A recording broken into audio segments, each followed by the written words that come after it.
Hi, everybody. It's me, Charles Norman, Sports Solutions LLC. We are the creators of AthleticSOS. And AthleticSOS is simply a software that if your kid's trying to get an athletic scholarship, you use our software, no cost to you. I give you a code. I give you instructions for how to use the code. It's a brief little video down there, a link to it anyway.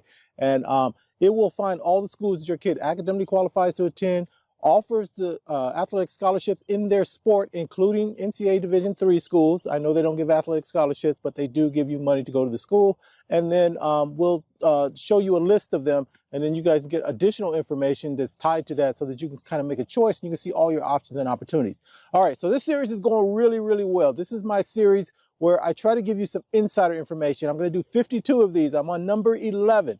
And so for this 11 through 20, I'm going to tell you some things that I've learned from some coaches that I've actually talked to and interviewed. And some of the stuff is a little quirky, so I'm going to let you guys make the decision on what you take away from it. There's nothing really distinct about it in the sense that it felt actionable, but it's little things you should know. I'm trying to give you guys some little inside secrets to give you an advantage. That's what AthleticSOS is about. How do I get a little bit of advantage of the other kids that are at my level and are also trying to get athletic scholarships because I want to get the offer. So number 11. So I was sitting with a coach and I was just asking them, what are you looking for? We're at an event that is a showcase. It was actually football, but it was a showcase for the kids. I guess it's a combine, but it wasn't like an official big combine. It was somebody local doing it. And so I said, well, what are you looking for? So all these kids are pretty good. What makes a kid stand out and you want to make them an offer? And so they gave me that they're looking for the container athlete. And I said, okay, this is good stuff. So what's a container athlete? And so for them, what they were saying was that this athlete is going to already be, every athlete that's coming that can play at this level, at the collegiate level, is already probably a starter and a leader on their team, on their high school team, right? That program. And they may be from a top-notch program. That's really important for them. But it also could be somebody that's kind of overlooked or under appreciated. But what they're looking for is that this kid, when they're going to come to college, they're not going to be, everybody at college was also a top-notch athlete and a leader on their team. And so now you're coming in as a freshman.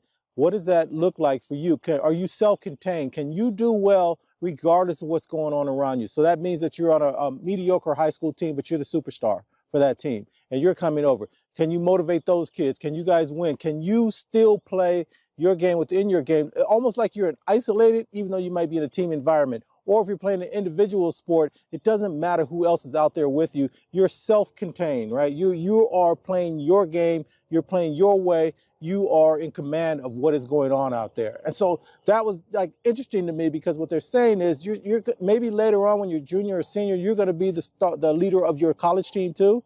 But right now I need you to come in. I need to put you in with these other kids. And can you hold your own? Can you be your own player and still take care of business the way you're supposed to? And so that was their sort of theory for it. So still, I'm not quite sure what to do with it. And then I thought about when I was real young, there was the Los Angeles Lakers were playing the Boston Celtics. So this is my idea of what a self-contained player would be.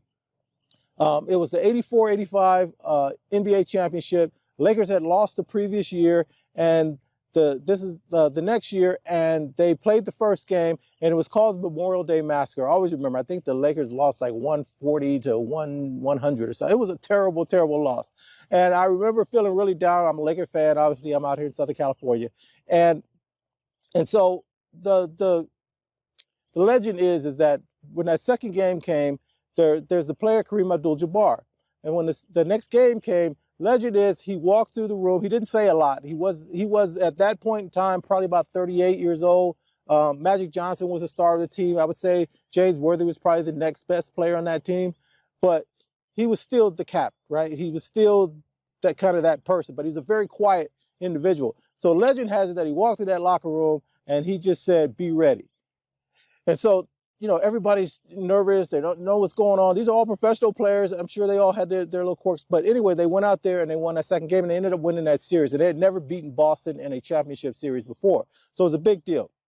But I guess what I'm trying to put in, do you have that gravitas to be able to walk through that room, tell everybody, be ready? You're not necessarily the man or the lady at this point, but you have the ability to go in there and and inspire those kids, inspire the rest of the kids, that you have whatever it is about you, that you could be self-contained like that. You're not the rah-rah person. You're not the one telling everybody do this, do that, getting people in line. You're the coach away from the coach for the team, or as an individual that you just self-contained. You just know who you are. You know your capabilities, and you can motivate everybody else. I guess that's the best way to put it. And until you're in that position to be able to motivate somebody else, you could still play your game. You can still do what you need to do. And so that's what I took from it. Now, I could be completely wrong on how I looked for that. And I did as much research as I could. I could not find an article anywhere that he said that. There are articles that say the previous year, game 6, that he made a motivational speech or something like that. But I couldn't find this be ready. But maybe I made it in my head, but I will swear that that's what happened at that time, because I remember using that for myself as I went through the years in my job and things that I was doing. That idea that here's the caveat for this, as I bring all this stuff up. If you're going to use that, you got to go out there and it's got to happen. So if you use that, you don't get to use it again. You don't get to go out there and get beat again. You're playing against an opponent that's supposed to be way better than you. You can tell your teammates are nervous. You're going out there and this team has beat the heck out of you guys every single time you went out there. And this might be your last opportunity to get at them. And or you're going out into an event where everybody else is top-notch too. And then you're just saying it to yourself, be ready, get out there and do it. But you got to do it. You can't keep fooling yourself. You can't fool your teammates anymore. Either you got it and you can back it up, or don't use this, because get ready, be ready is a moment where you're going to say, hey, we're finna shock the world. That's what we're going out here to do. And so anyway, so that's what so the container athlete, are you the person that no matter what's going around, if I bring you to an environment where everybody's bigger, faster, stronger, was already a superstar, you're going from the high school world where you probably through your entire youth career, you've been the person, right? You've been close there. You're like one of the best of the best. You've always been treated as that. And now you're going to move over to this environment. Can you withstand the pressure that's coming from there where everybody's a little bit better? And I'm sure going from college to pro is the same thing.